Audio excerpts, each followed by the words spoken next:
राज्यसभेवर तिसऱ्यांदा निवड झाल्यानंतर पहिल्यांदाच आपण शिर्डी या ठिकाणी आलेलो आहोत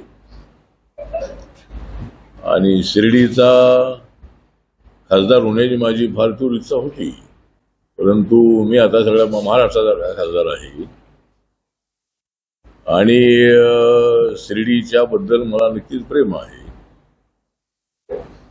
एक तर नरेंद्र मोदीजी, अमित शहाजी, नितीन नवीनजी, राष्ट्रीय अध्यक्ष बीजेपीचे आणि देवेंद्र फडणवीस यांच्या प्रयत्नाने मला तिसऱ्यांदा राज्यसभा मिळालेली आहे.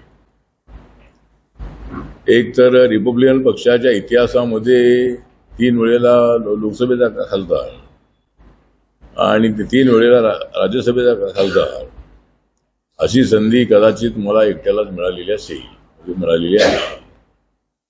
आमचे रिपब्लिकन पक्षाचे एकदा 9 खासदार होते, एकदा 4 खासदार होते आणि रिपब्लिकन पक्षाचे राजाभाऊ खोब्रागडे हे राज्यसभेचे डेप्युटी चेअरमन होते, पण मला मात्र 6 वेळेला संसदेमध्ये जाण्याची संधी मिळालेली आहे.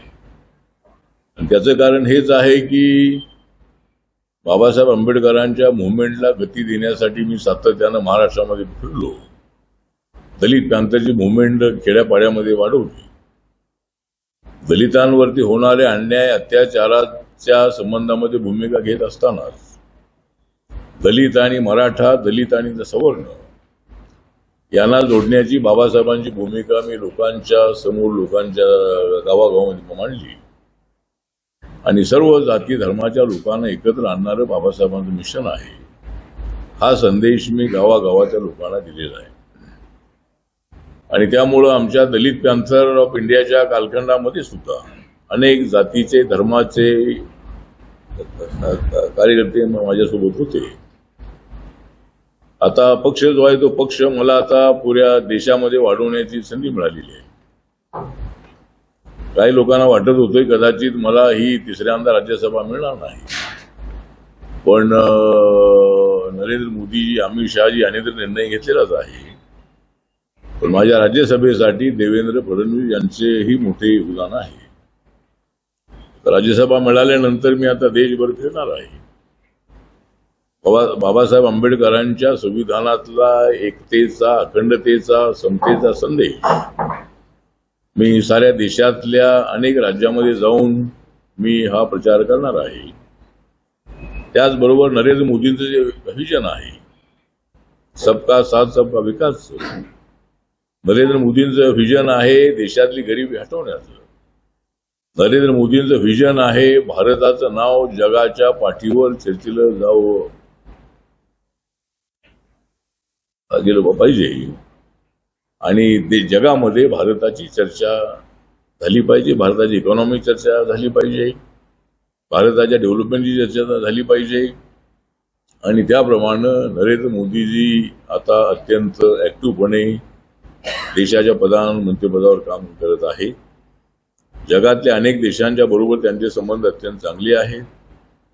कृत्रिम बुद्धिमत्ता एआयची जी कॉन्फरन्स झाली त्याला जवळजवळ 80-85 पेक्षा जास्त देशांचे अध्यक्ष, प्रधानमंत्री उपस्थित होते. त्यामुळं जी कृत्रिम बुद्धिमत्ता जी आहे ही मानवाच्या कल्याणासाठी, देशाच्या कल्याणासाठी त्याचाही आता नवीन टेक्नॉलॉजीमध्ये वापर करणं अत्यंत आवश्यक आहे आणि त्याला मोठ्या प्रमाणामध्ये मजबूत करण्याचा प्रयत्न आपल्या भारत सरकारचा आहे. एक तर देशातले शेतकरी असतील, शेतमजूर असतील, कष्टकरी असतील, महिला असतील, युवक असतील, त्यानंतर दलित आहेत, आदिवासी आहेत, ओबीसी आहेत. एक तर नरेंद्र मोदींचा अजेंडा हा आहे की सर्व जाती धर्माच्या लोकांना घेऊन जायचं. नरेंद्र मोदीजींनी सुरुवातीलाच रामनाथ कोविंद हे आमचे दलित समाजाचे आहे, त्यांना देशाच्या राष्ट्रपती पदावर 5 वर्ष संधी दिली. त्यानंतर आदरणीय द्रौपदी मुर्मू यांना, ते आदिवासी आहे, त्यांना ही संधी मिळालेली आहे. आणि आपल्याला माहीत आहे की अनेक राज्यामध्ये आदिवासी मुख्यमंत्री, ओबीसी मुख्यमंत्री, ब्राह्मण मुख्यमंत्री, त्यानंतर इतरही समाजाचे मुख्यमंत्री बनवण्याचे काम त्यांनी केलेलं आहे. आणि काल जी 4 नावं अनाऊन्स करण्यात आली, एक तर माझं नाव बीजेपीच्या कोट्यामध्ये यासाठी अनाऊन्स झालं की मी बीजेपीच्या मतावर निवडून येणार होतो. यापूर्वी 2 वेळेला 14 आणि 20 या दोन्ही वेळेला मी बीजेपीच्या पाठिंब्याने राज्यसभेत निवडून आलेलो आहे आणि मी रिपब्लिकन पक्षाच्या तिकिटावर निवडून आलेलो आहे. माझं नाव संसदेमध्ये, राज्यसभेमध्ये रिपब्लिकन पार्टी ऑफ इंडिया म्हणून त्या ठिकाणी आहे. आणि त्यामुळे काही लोकांना प्रश्नचिन्ह नाही व माझं बीजेपीने नाव कसं काय अनाऊन्स केलं, तर बीजेपीच्या आमदारांच्या पाठिंब्यावर मी तिथं निवडून येणार होतो. आणि त्यामुळं मी रिपब्लिकन पार्टी ऑफ इंडियाच्या एबी फॉर्मवर मी ही निवडणूक लढवत आहे. आणि 7 उमेदवारांनी फॉर्म भरलेले असल्यामुळं निवडणूक अनपूज होणार आहे. त्याची अनाऊन्समेंट बाकी आहे, पण मी तिसऱ्यांदा राज्यसभेचा खासदार होतो आहे. एक तर काल देवेंद्र फडणवीस यांनी जे बजेट जाहीर केलेलं आहे त्याच्यामध्ये शेतकऱ्यांना 2 लाखाची कर्जमाफी दिलेली आहे.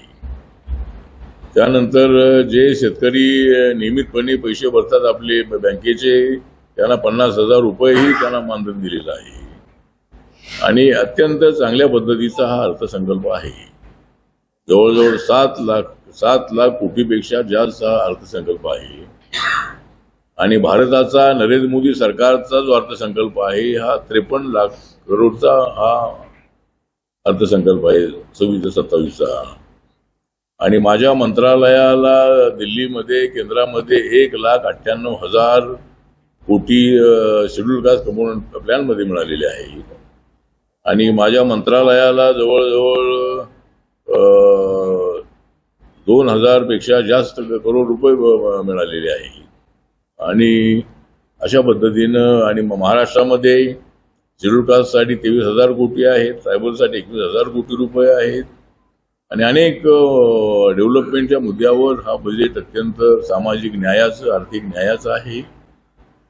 बाबासाहेब आंबेडकरांनी 14 तळ्याचा सत्याग्रह केला होता, त्याला पुढच्या वर्षी 100 वर्षे पूर्ण होत आहे.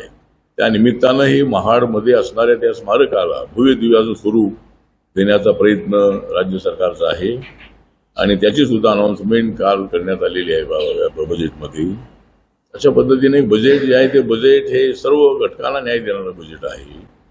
आणि त्या पद्धतीनं मला असं वाटतं की हे बजेट सर्व महाराष्ट्रातील लोकांना न्याय देणार आहे. आणि केंद्राचे बजेट सर्व देशातल्या लोकांना आर्थिक, सामाजिक न्याय देणार आहे असा आपला प्रयत्न आहे. आणि आता मी, माझा पक्ष जो आहे हा देशाच्या 28 राज्यांमध्ये काम करतो आहे, 8 केंद्रशासित प्रदेशामध्ये काम करतो आहे. आणि आपण आता एक 17 मेला अंदमान निकोबार या ठिकाणी रिपब्लिकन पक्षाच्या राष्ट्रीय कमिटीची बैठक ठेवलेली आहे.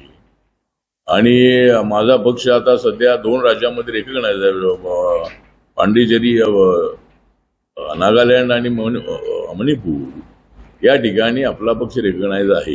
नागालँडमध्ये आपले 2 आमदार आहेत, मणिपूरमध्ये आमच्या पक्षाला 6%, 8% मतं लोकसभेला मिळाली होती, तिथं आमचा पक्ष रेकग्नाइज आहे. आणि आता 2 राज्यांमध्ये आपला पक्ष जर रेकग्नाइज झाला तर आपल्या पक्षाला राष्ट्रीय मान्यता मिळेल. आणि देशामध्ये सध्या 4च पक्ष राष्ट्रीय मान्यता प्राप्त आहेत, त्यामध्ये बीजेपी, काँग्रेस, त्यानंतर बसपा आणि आम आदमी पार्टी असे 4च पक्ष राष्ट्रीय पक्ष आहेत. मला अजून 2 राज्यांमध्ये, छोट्या राज्यामध्ये जर मला अशी संधी मिळाली, 60% मतं मिळाली तर माझ्या पक्षाला राष्ट्रीय मान्यता मिळेल. आणि 5वा पक्ष म्हणून माझ्या पक्षाची नोंद इलेक्शन कमिशनच्या यादीमध्ये होईल. त्यामुळे हा माझा या 2-4 वर्षामध्ये प्रयत्न आहे की आपल्या पक्षाला राष्ट्रीय मान्यता मिळवून द्यायची. आणि ज्या लोकांच्या बळावर, ज्या कार्यकर्त्यांच्या बळावर मला दिल्लीत तख्तापर्यंत पोहोचता आलेला आहे, त्या कार्यकर्त्यांच्या डेव्हलपमेंटसाठी आपल्याला प्रयत्न करायचा आहे.